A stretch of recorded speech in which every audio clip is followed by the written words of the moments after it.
여러분 혹시 모빌 들어보셨나요? 모빌 하면 흔히 천장에 매달아두는 유아용품을 일컫기도 하지만 오늘날에는 인테리어 소품이나 오브제 같은 것들로 많은 사랑을 받고 있기도 합니다.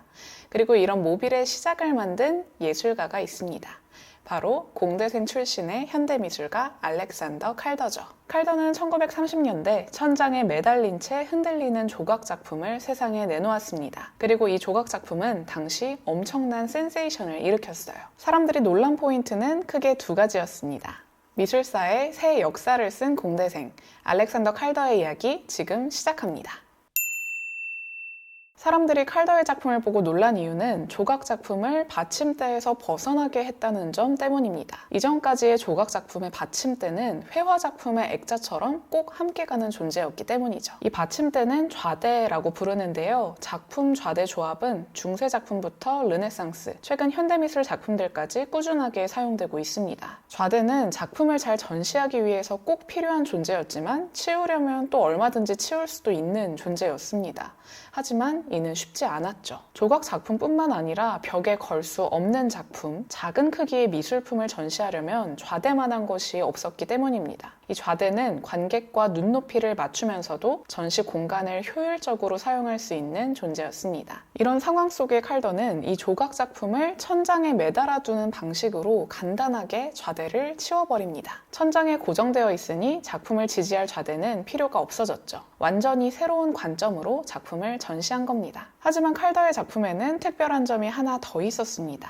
바로 조각 작품이 계속 움직이면서 변화한다는 점. 칼더의 작품은 단순히 공중에 매달려 있는 게 끝이 아닌 무게중심이 계속 이동하면서 그 모양이 변화하는 게 특징이었습니다. 이처럼 스스로 움직이는 작품을 미술에서는 키네틱 아트라고 부르는데요. 이 키네틱 아트는 작품에 시간의 개념이 도입이 되어서 시간에 따라 작품이 달라지는 모습을 갖는 게 특징입니다. 옛날 조각이나 그림처럼 멈춰있는 게 아닌 시간에 따라서 달라지는 4차원의 작품이 특징인 것이죠. 칼더는 자신의 공학도적인 특징을 살려 이 모빌의 설계를 매우 디테일하게 했습니다. 아주 가볍게 만들어서 관객의 움직임 등 작은 기류 변화에도 모빌이 반응할 수 있도록 했고 계속 그 움직임이 이어질 수 있도록 무게중심이 이동하게끔 설계했죠. 칼더의 움직이는 조각, 모빌은 전통적인 조각의 문제를 해결하고 당시 현대미술의 트렌드였던 키네틱 아트를 선도하면서 주목받습니다.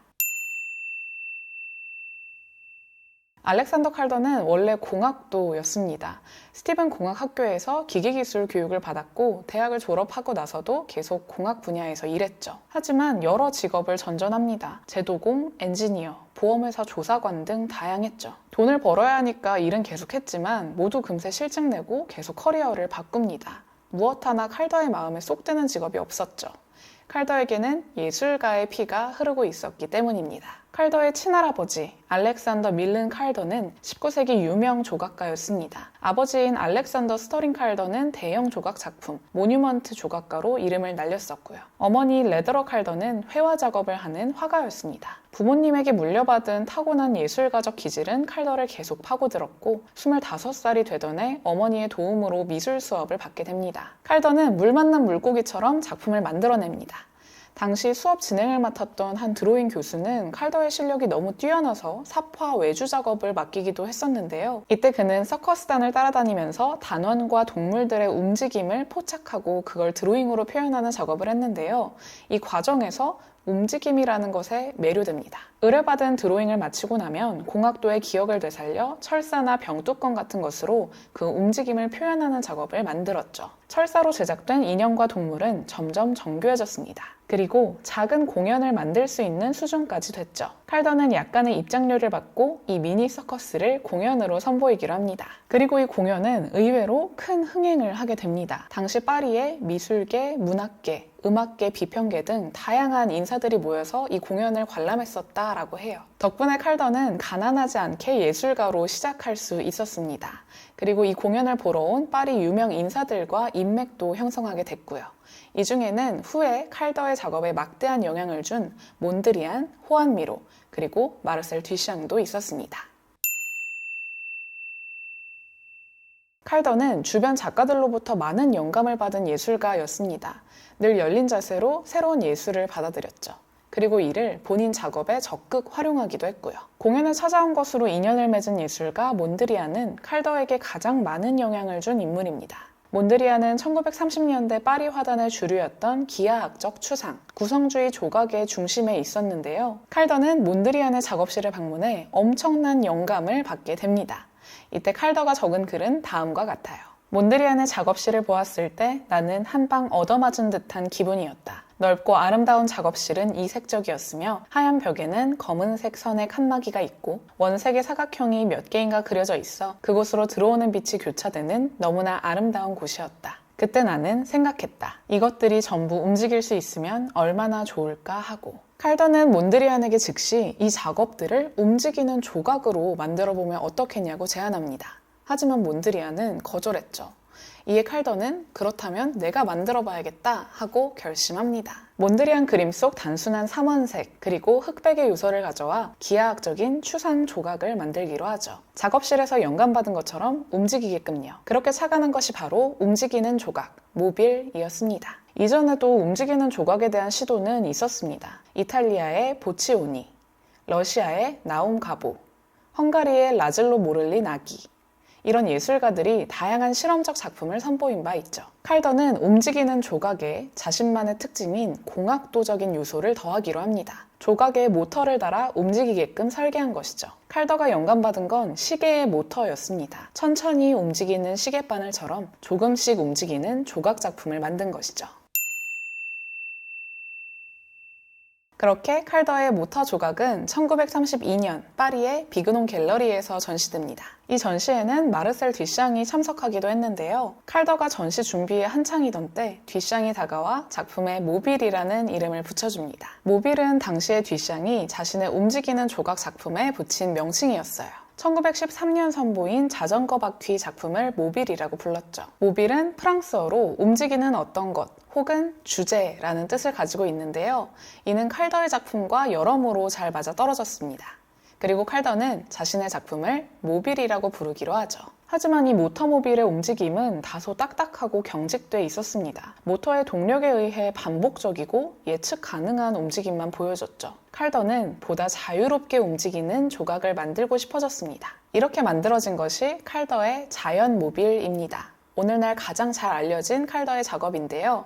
관객이 움직이는 아주 작은 공기 변화에도 흔들릴 만큼 아주 가볍게 만들어진 모빌입니다. 작은 바람에도 움직여야 했기 때문에 작품이 매우 가벼웠지만 그 안에 담긴 칼더의 설계는 매우 무게감 있었습니다. 공학을 전공했던 이력을 살려서 수십 수백 장의 설계도를 그렸죠. 자연모빌은 이후 천장에 매달아두는 행잉모빌, 그리고 바닥에 세워두는 스탠딩 모빌 두 가지로 전개됩니다. 메인은 행잉 모빌이었지만 매번 천장에 설치해야 하는 번거로움이 있었기 때문에 받침대가 있는 스탠딩 모빌도 제작합니다. 이 스탠딩 모빌의 받침대는 단지 모빌을 지지해주는 역할을 넘어 모빌의 특성을 더욱 강조합니다. 움직이는 것과 정적인 것에 대비를 준 거죠. 동적인 것과 정적인 것, 다양한 형태와 단순한 형태, 가벼움과 무거움의 상태 속 긴장감을 조성하는 게 특징입니다. 또 칼더의 작품에는 움직이지 않는 조각도 있습니다.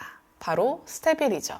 이 스테빌이라는 이름은 동료 조각가였던 장 아프르가 붙여줬습니다. 1932년 비그논 화廊에서 모터 조각 작품을 모빌이라고 지칭하는 걸 본 장 아프르가 그럼 움직이지 않는 조각은 스테빌이라고 하냐? 라고 물어보면서 이 용어가 만들어졌습니다. 그런데 이 일화에는 이상한 점이 하나 있습니다. 지난 수천 년 동안 조각 작품의 원형은 움직이지 않는 것이었기 때문이죠. 그래서 칼더의 작품이 더 혁신적으로 와닿았던 것이기도 한데요. 이런 조각 작품을 모빌을 기준으로 해서 다시 이름을 붙인 겁니다. 기존 미술신의 합의를 새롭게 바꿔버린 것이죠. 스테빌은 이후 1960년대에 접어들면서 철강으로 만들어져 더 크고 더 웅장해집니다. 칼더는 모터모빌, 자연모빌, 스테빌 등 기존 미술사에 전례 없던 조각 작품을 선보이면서 예술가로서 인정받게 되었습니다. 그런데 이 칼더의 전시회에 가게 되면 모빌 작품뿐만 아니라 드로잉도 함께 전시되어 있는 걸 많이 볼 수가 있는데요. 그건 칼더의 모빌 작품의 근간이 드로잉에 있기 때문입니다. 칼더는 공학도의 길을 접고 예술을 하기로 결심한 후에 초기에는 드로잉 작업만 진행했을 정도로 드로잉의 진심이었던 작가입니다. 후에 선보인 모빌 역시 4차원의 드로잉이라고 봤고요. 그만큼 드로잉은 모빌에 큰 영향을 미쳤습니다. 그의 드로잉은 움직임을 담아내는 것에 집중합니다. 대학생 때 서커스 드로잉 의뢰를 받고 작업한 걸 시작으로 움직임을 추상적인 형태로 그려내고자 했죠. 단순한 선과 면이지만 그 모양에서 움직임이 잘 드러나는데요. 드로잉에서 칼더는 빨강, 파랑, 노랑의 삼원색, 그리고 흑백의 단순한 색깔만 사용합니다. 이 단순한 색깔 구성은 몬드리안에게서 영감을 받은 거고, 다양한 형태의 도형들은 호암미로에게서 영감을 받아 만들어졌죠. 칼더는 이 추상의 도형들이 서로 유기적으로 어울리는 드로잉을 그려내고자 했습니다. 모빌은 4차원의 드로잉이기 때문에 움직임을 강조하고자 단순하게 표현했다면, 드로잉은 2차원이기에 더 다채로운 형태로 그려졌죠. 이 과정에서 움직임은 더 강하게 드러납니다. 모빌을 통해 칼더의 공학도적 면모를 볼 수 있다면, 드로잉에서는 예술가로서의 면모를 더 잘 볼 수 있습니다. 드로잉에서 표현한 추상적인 형태가 칼더의 모빌과 스테빌 작업에 많은 영향을 준 만큼 그의 드로잉 작업은 칼더의 작품 세계를 이해하는 데 아주 중요한 요소라고 할 수 있죠. 칼더는 1976년 78살의 나이로 세상을 떠났지만, 살아있는 동안 22,000여 점의 작품을 남겼습니다.